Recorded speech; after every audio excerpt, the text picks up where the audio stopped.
tous et à tous, donc aujourd'hui on se retrouve pour une vidéo un peu à part parce que j'ai décidé de créer un tag.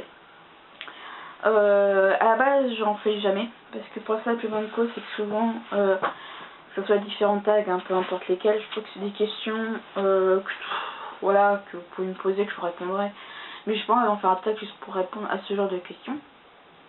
Aujourd'hui ce tag je l'ai appelé donc Booktuber et YouTube, après si le titre vous plaît pas bah c'est comme ça. Ce tag est compris à 9 questions que j'ai tout écrit là avec mes réponses à côté. Je précise que mes réponses ne peuvent pas forcément plaire à tout le monde. Donc si vous n'êtes pas content, ça revient au même. Je tiens à vous dire que si vous faites mon tag, faut me le dire. Alors si vous faites votre tag, enfin si vous refaites mon tag, pardon, ce serait bien que vous disiez justement en début de vidéo que si les autres veulent le faire aussi, il faut qu'ils viennent me dire qu'ils font aussi. Parce que j'aime bien savoir c'est qui fait mon blog, j'aime bien avoir aussi peut-être avoir leurs réponses à côté. Donc voilà. Il y a 9 questions, je sais pas si je mettrai le tag sur mon blog, je verrai. De toute façon, pour ceux qui viennent sur YouTube, les questions sont dans la description pour ceux qui veulent les faire. Je les mettrai de toute façon même sur la vidéo, donc juste en dessous quand je parlerai. Si je la remets sur mon blog, ce que je pense que je vais faire, je vais les écrire dans l'article au-dessus. Alors on va commencer tout de suite parce que 9 questions, c'est vrai que ça paraît peu, mais étant donné que je suis du genre à développer, on démarre maintenant. Alors question 1. Penses-tu que les chaînes livresques ont beaucoup de notoriété? Alors c'est vrai que les questions, c'est écrit un peu bizarre, vous allez me dire après. Mais donc voilà. Donc de la notoriété, ça dépend comment on voit le mot notoriété. Pardon. Ça dépend justement comment on voit le mot notoriété. Pour moi, ça dépend des chaînes. Il y a des chaînes qui sont entre guillemets... Alors, je précise que ce tag parlera que des booktubers et de youtubeurs. Je précise. Enfin, surtout des booktubers. Alors, je précise que ça dépend comment on voit la chose. Parce qu'une chaîne qui a genre plus de... Après, pour ma part, qui à partir de plus de 150 abonnés, genre 200, dans ces eaux-là, commence à avoir vraiment de la notoriété. Et on a de plus en plus au fil du temps. Mais parce que c'est vrai qu'il y a beaucoup de gens qui la suivent, qui sont pas forcément intéressés par les vidéos, qui sont peut-être tentés par ces livres. Et je trouve que pour ma part, les chaînes YouTube peuvent avoir entre guillemets de la notoriété. Parce que faut savoir, c'est que vis-à-vis du blog, tout le monde n'est pas forcément logé à la même enseigne, si je peux dire comme ça, n'ont pas forcément les mêmes, sont pas forcément sur les mêmes plateformes. Mais c'est vrai qu'une chaîne qui est bien vue par moi, pas surtout par vidéo, c'est vrai qu'elle a la notoriété. Après, pour ma part, je dis pas que les chaînes YouTube ont toutes beaucoup de notoriété. Actuellement où je vous fais cette vidéo, j'ai 67 abonnés de ces deux-là, il y en a qui ont plus.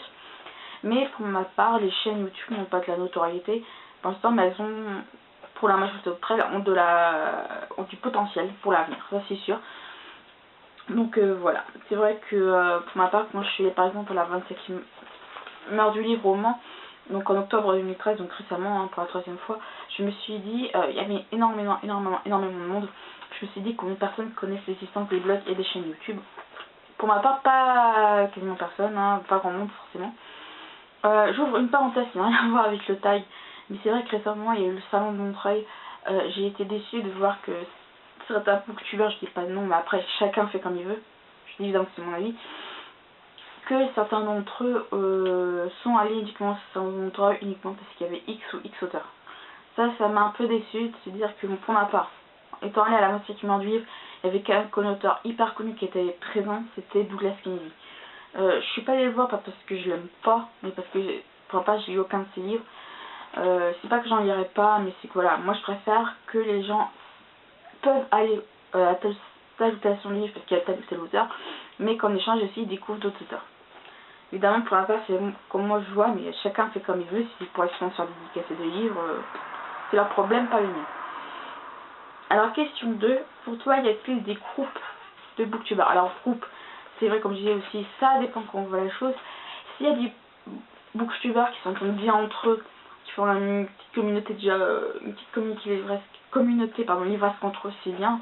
Mais si c'est genre des groupes dans le sens où si c'est des booktubers qui genre se connaissent très bien entre eux parce qu'ils sont tous énormément d'abonnés, que tu peux pas être ami entre guillemets dans un groupe parce que t'as pas X nombre d'abonnés, non.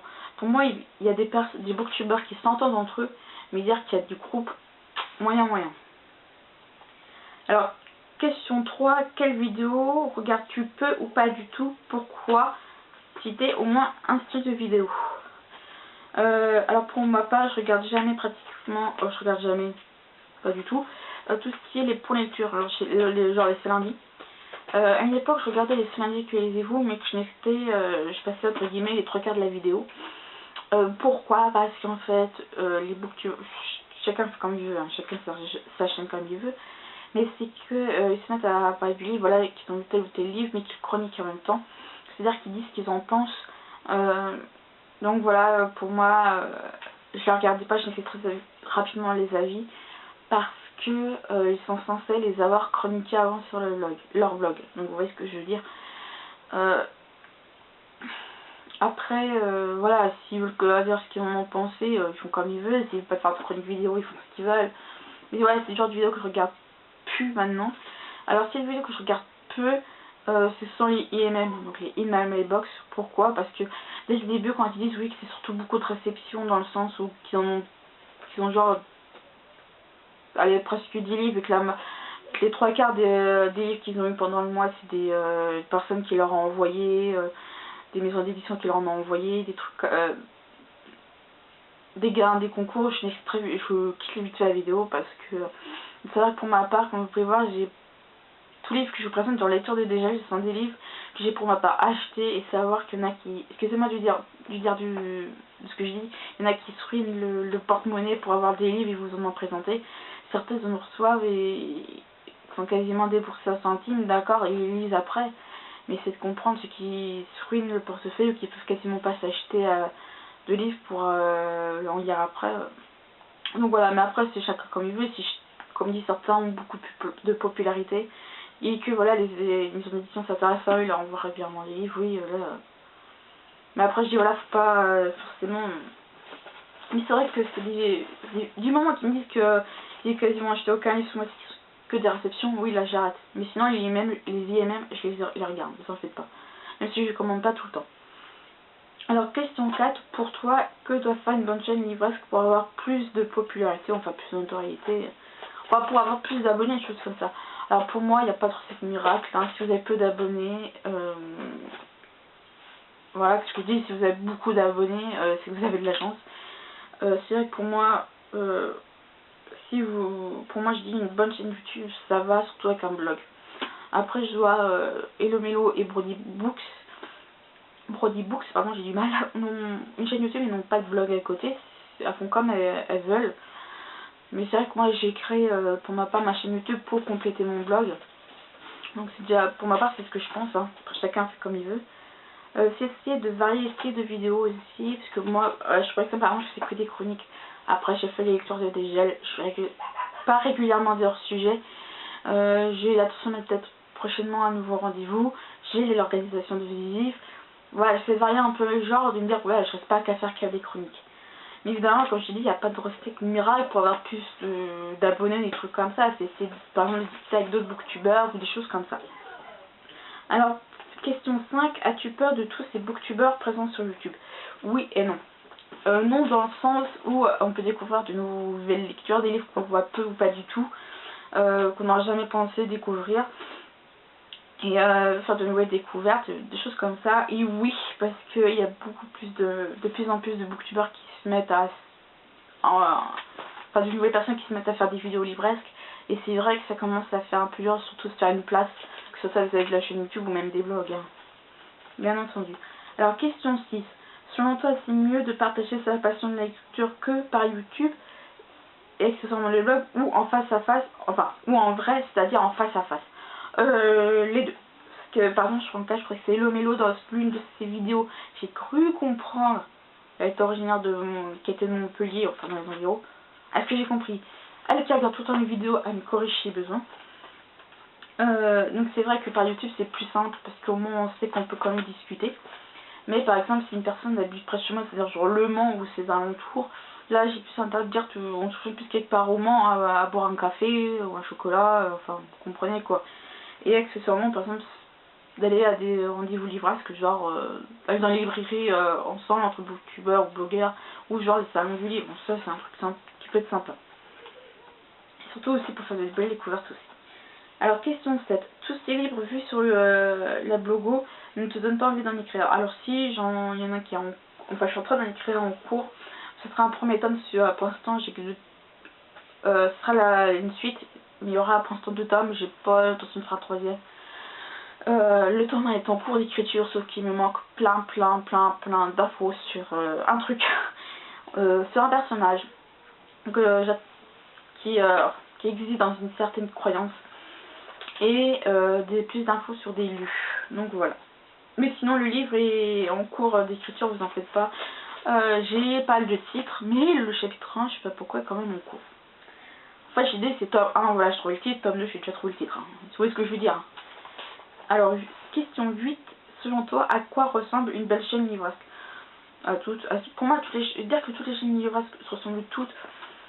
Ouais, parce que dans le sens, si on a la plupart, c'est quasiment les mêmes rendez-vous qui reviennent, genre les 5 que les ébouts. Mais après, c'est vrai, c'est que chacun gère sa chaîne livrasque comme il l'entend. Donc, pour moi, elles sont toutes différentes, mais au niveau de certains points, elles ont des similitudes.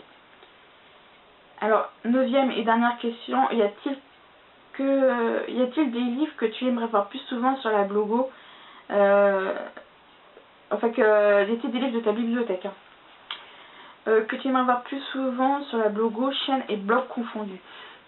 Oui, dans la bibliothèque il y a énormément de livres. En tout cas, les livres que j'ai lus sont en haut. Un jour je vous ferai peut-être une vidéo de ma bibliothèque.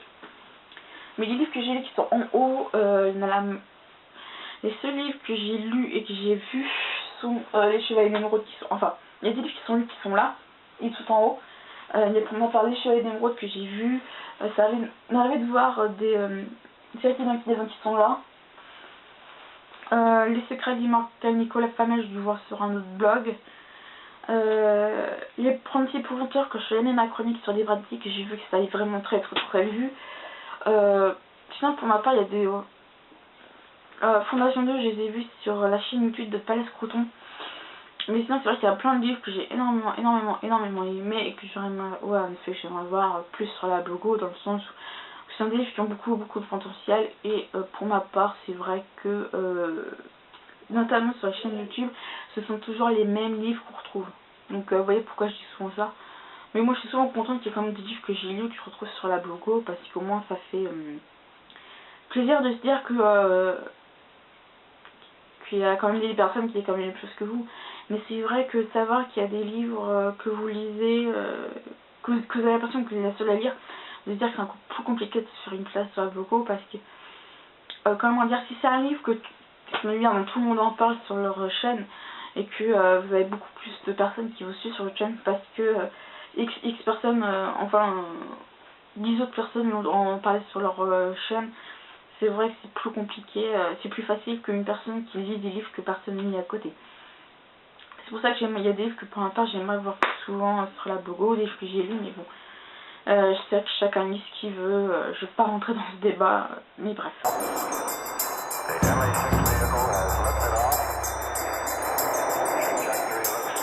Alors ce petit tag est fini, j'espère qu'il vous a plu. Vous pouvez le reprendre à condition de me dire Laetitia, je fais ton tag. Parce que moi je tag personne, déjà j'aimerais pas qu'on me tag. J'aime pas qu'on me tag, donc c'est déjà pas mal. Mais par contre n'oubliez pas de dire au début de votre vidéo, si vous faites le tag, que si les gens veulent faire mon tag, qu'ils viennent me le dire avant, parce que sinon moi franchement ça me ferait un peu mal de me dire que voilà, il y a tellement de gens qui font mon tag sans forcément avoir vu, forcément me le dire, parce que moi je veux dire j'aimerais bien découvrir vos réponses, donc voilà.